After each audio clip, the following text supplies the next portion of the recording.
All right, guys, in this video, we're going to be vapor blasting the cylinder heads for the Chevelle Turbo LS project, okay? They're all apart. We're going to blast it clean.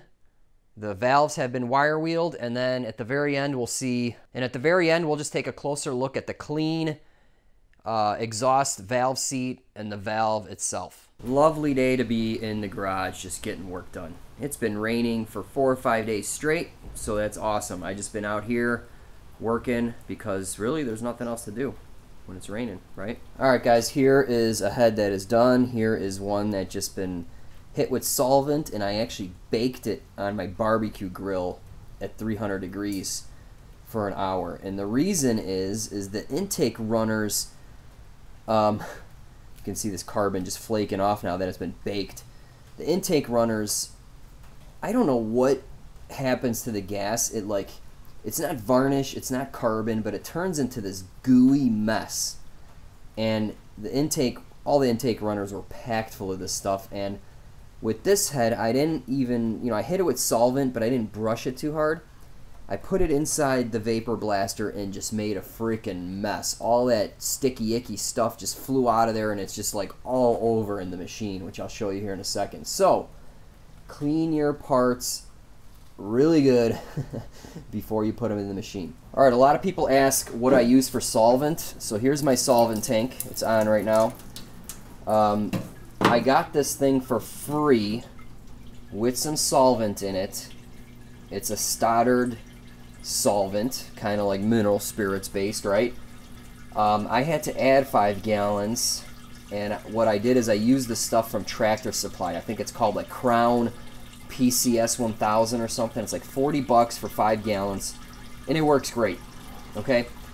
And what I had to do with those intake runners is grab a toothbrush and really scrub the hell out of there, and that stuff came out like tar, all right? And then anytime you're using solvent, just make sure you're wearing gloves. So, can vapor blasting degrease parts? Sure. So instead of cleaning the part, here's what you get. You get nasty stuff all inside your machine. So, you can choose to clean your parts, or you can choose to clean your machine. I should listen to my own advice and clean the parts really well before putting them in here. Yeah, and this stuff's all nasty. It's just everywhere.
Okay, so here are the heads all disassembled, vapor blasted, and they look real nice.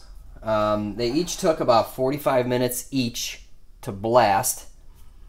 And obviously prior to blasting, I spent a lot of time, at least on one head, cleaning the intake runners. I mean, they were all that sludge in there, that nasty, I don't even know, it's just fuel that touched the hot head and just became gooey. Well, that stuff was very difficult to remove. This was a single pass, single media, the fine media in the vapor blaster, and it cleaned up very fast. There are some little bits of carbon here and there that I missed. I mean, it's just really difficult to get all of it, to be honest with you. Can't get the gun in here at a right angle or at a good angle. But in any case, they are completely clean, and now, you know, you can get a better look at inspecting everything. So, okay, so now that everything's clean, you can see what we're dealing with. And here is the pitting on the exhaust valves, and that's why they were leaking so bad. Okay, and same thing with the valve seat. All right, so now that everything's clean, in the next video, we will determine whether this thing needs a valve job. We'll do a little bit of lapping and see how it goes, but we'll take some measurements and see, you know, if this thing needs a freaking valve job.